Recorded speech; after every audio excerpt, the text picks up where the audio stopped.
नमस्कार, आप देख रहे हैं एसडीवी न्यूज और मैं रानी गुप्ता आपके साथ। यूं तो योगी आदित्यनाथ की जिस तरीके से नीति है उत्तर प्रदेश में कानून व्यवस्था को मेंटेन करने की, उसकी काफी ज्यादा तारीफ होती है। लेकिन अगर हम बात बुलडोजर मॉडल की करें तो इसे न तो सिर्फ देश में बल्कि विदेशों में भी अपनाया जा रहा है। इस बीच देखने को मिला कि कलकत्ता हाईकोर्ट के जो जस्टिस हैं गंगोपाध्याय, उन्होंने टिप्पणी करते हुए ये कह दिया है बंगाल के अवैध निर्माण की सुनवाई के दौरान कि अगर जरूरत पड़े तो योगी से बुलडोजर उधार ले ले। अब इस मामले को लेकर के चर्चा करने के लिए हमारे साथ इस वक्त मौजूद है वरिष्ठ पत्रकार अजय जी। सर, क्या कहेंगे कि ये योगी जी की जो नीति है, उनकी जो शासन करने का तरीका है, ये लोगों को पसंद आ रहा है या फिर वाकई में उनकी जो बुलडोजर नीति है उनके तहत उत्तर प्रदेश में काम हुआ है और माफियाओं का जो राज रहा है अब उत्तर प्रदेश से खत्म हो चुका है, जिसकी वजह से देश विदेश हर जगह पर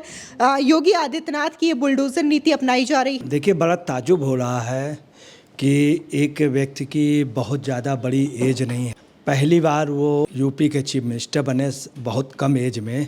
और इतने कम कार्यकाल में 6 साल में जिस व्यक्ति की इतनी इमेज हो जाए कि फ्रांस जैसे देश में आप समझ डिमांड हो, और जुडिशरी में मतलब कोर्ट में जिसका डिस्कशन होने लगे और जज ये कह दें ऑफ द रिकॉर्ड कि जज ये स्वयं कह दें कि अगर तुम नहीं कर पा रहे हो, बंगाल जैसी कोर्ट में जहाँ के हाई कोर्ट के लोग मोस्टली चीफ जस्टिस हुए हैं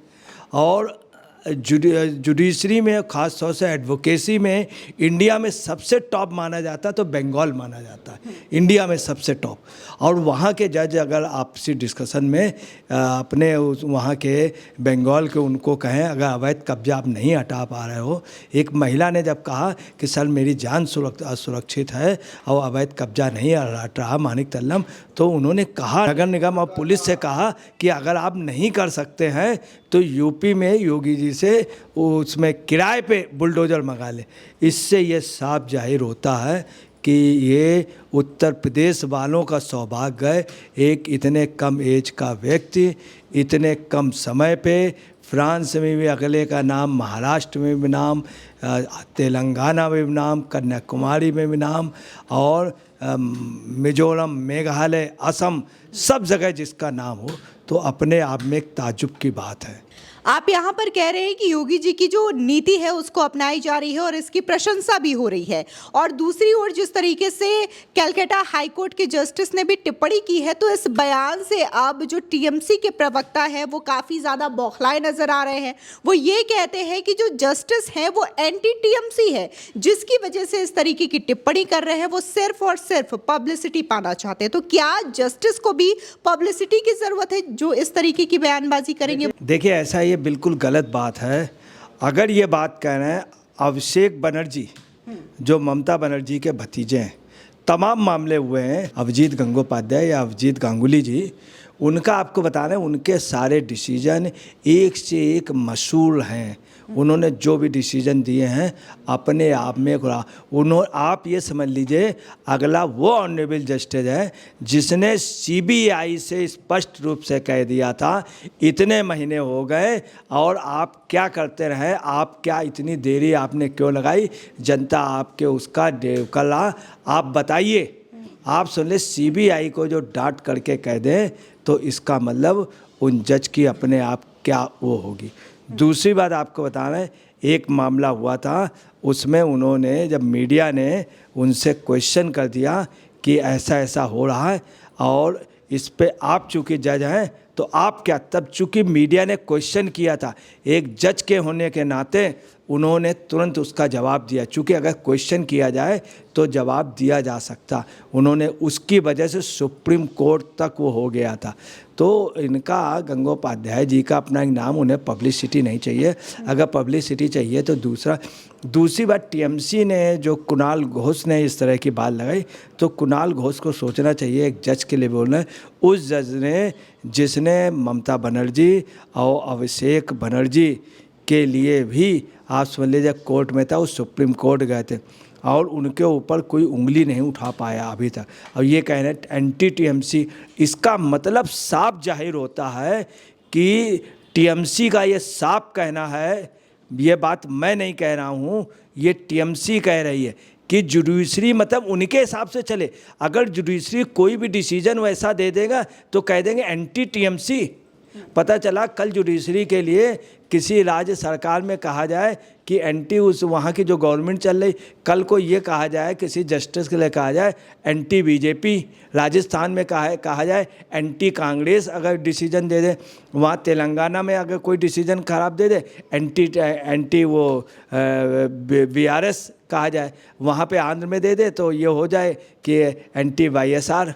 तो ये एक बड़ा ताज्जुब की बात, ये हिम्मत किसी की नहीं हुई है कि अगर डिसीजन आपके फेवर का नहीं जा रहा है राज्य के तो आप उसको एंटी टीएमसी कहेंगे। इसका मतलब इस पूरे राज्य को आप अपना घर बनाए हुए हैं, अपनी खेती बनाए हुए हैं, पूरे राज्य को आप अपने हिसाब से जिसको चाह रहे हैं मार रहे हैं, जिसको चाह रहे हैं पीट रहे हैं, जिसको चाह रहे हैं निकाल रहे हैं। विदेशी, बांग्लादेशी और रोहिंग्याओं को आपने संरक्षण दे रहे हैं, खुलेआम कत्लेआम कर रहे हैं। और आप ये कह रहे हैं अगर कोई आदमी अगर आपका साथ नहीं दे रहा तो आप कहेंगे एंटी टीएमसी। अभी आपके यहाँ जब मतदान हुआ है बंगाल में तो वीडियो वगैरह को सबको हड़का करके रखा, वीडियो को ये रहा, वीडियो को ने मजबूरी में इनके कई वीडियो ने बयान भी दिए और इन्होंने सारे उसमें किसी को नामांकन नहीं करने दिया, परिणाम अपने फेवर में करा लिए। तो इस तरह का जो है। दूसरी आपको बता रहे हैं एपी के शिशिर बाजोरिया ने कहा है कि यहाँ पे कानून व्यवस्था नाम की कोई चीज़ नहीं रह गई है, यहाँ पर ना विकास कहीं है। वहीं पे कुणाल घोष कह रहे हैं कि मैं बुलडोज़र की ज़रूरत नहीं है, मैं विकास पे ध्यान दूंगा। और मैं वहाँ पे विकास क्या हुआ है, अवैध कब्जे हैं उस महिला के, उस पे बेचारे के अवैध कब्जे, उसकी जान खतरे में। जिनके मकान है जो विकास का था, विकास की जगह वहाँ पे बांग्लादेशियों ने, रोहिंग्याओं ने और टीएमसी के लोगों ने, कार्यकर्ताओं ने कब्जा अवैध कर लिया। और विकास की बात करें, जबकि विकास की बात उनकी खोखली है और उन्होंने विकास की जगह अवैध कब्जे कराए। इसके अलावा आपको बताना है कि एक बार आपको बताना है 2014 का मामला है, वेस्ट बंगाल स्कूल भर्ती घोटाले की जांच सीबीआई को सौंपी गई थी। और उसमें वो जब जांच कर रहे थे, जब चैनल को उन्होंने इंटरव्यू दिया था, सुप्रीम कोर्ट ने जब नाराज़गी जाहिर की थी, तब भी आपको बताना है कि उनका वो जो है उसमें उस घोटाले को अगर ठीक से किसी ने सुना था तो उस घोटाले से जाहिर हुआ कि कितना बड़ा फ्रॉड था। तमाम वहाँ के भ्रष्टाचार में अंकुश, अगर वहाँ पे उनके पास डिसीजन गया, उनके पास कोई निर्णय आया, केस आया तो उन्होंने बहुत संजीदे से सुना, एक एक चीज़ आप समझ लीजिए, दूध का दूध पानी का पानी किया है। यही एक वजह है कि अभिजीत गांगुली जी का पूरे देश में नाम, इंटरनेशनल लेवल पे नाम है, अधिकतर उनकी चर्चा चलती है। और अगर ऐसा ही होता तो उनका नाम अभी कॉलेजियम में भेजने का जाने का था, मगर वो थोड़ा सा अस्वस्थ है या और जो भी रहे हो, तो इस कारण कॉलेजियम में नहीं जा पाए। आगे उनका जहाँ तक संभावनाएं हैं हम इस बात को नहीं कह सकते, मगर लोग उम्मीद यही किए हैं कि उनका वास्तव में एक एक डिसीजन जो लोग सुनते हैं, पढ़ते हैं, एग्जाम्पल दिए जाते हैं, हर वकील अपने यहाँ कोर्ट में उनके उसको कोट कर रहा, तो कहीं ना कहीं कोई ना कोई तो बात है ये कि गांगुली साहब का इतना नाम, किसी भी रिटायर्ड जस्टिस ने उनकी बात का खंडन नहीं किया है। जब बात आई तो रिटायर्ड जस्टिस ने उनकी बातों को वो कहा है, कहा कि बहुत अच्छा वो। और बुलडोज़र की बात है तो ये मानना पड़ेगा कि योगी ने कुछ ना कुछ काम किया है तमाम अवैध बस्तियों को, तमाम अवैध जितने माफिया हुए, अगर उन्होंने कहीं गोली से किसी को मारा है, योगी ने उसको मिट्टी में मिलाया है। और योगी ने उसके मकान को भी, जितने बड़े बड़े माफिया थे, बहुत बड़े बड़े, जिनसे स्टेट गवर्नमेंट वो डरती थी, दबती थी, जो आप समझ लिए यहाँ के पूर्व मुख्यमंत्रियों के साथ जहाज़ में जाते थे, जिनके पास पूर्व मुख्यमंत्री जाते थे, उनको, उन माफियाओं को भी, अगर उन माफियाओं ने क्राइम किया है तो सलाखों के पीछे हैं या फिर उनको सीधे मिट्टी में मिला दिया गया। तो योगी का ये रहा है, यही एक वजह है। ये बात बंगाल में नहीं है, अभी बिहार में हो रहा था जब काफ़ी लोग मर गए थे बिहार पे, तो वहाँ के लोगों ने कहा था, वहाँ के कुछ मुस्लिम अभी मारे गए, तो उन्होंने कहा इससे ज़्यादा बेहतर योगी को यहाँ बुलाओ, योगी के बुलडोजर पर बुलाओ और ये सब गिराओ अवैध हो।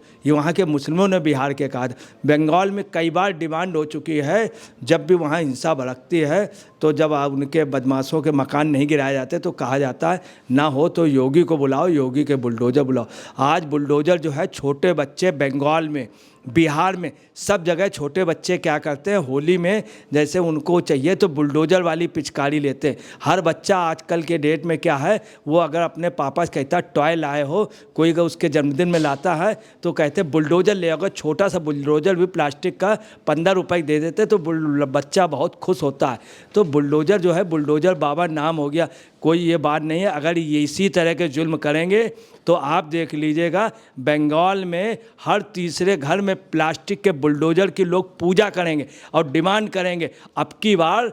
तुम जरूर आइयो बुलडोजर बाबा। ये स्थिति होगी। फिलहाल इस पूरे मामले को लेकर के अजय पत्रकार जी ने अपनी राय रखी, लेकिन इस खबर पर आपकी भी जो राय हो हमारे कमेंट सेक्शन में ज़रूर बताएं।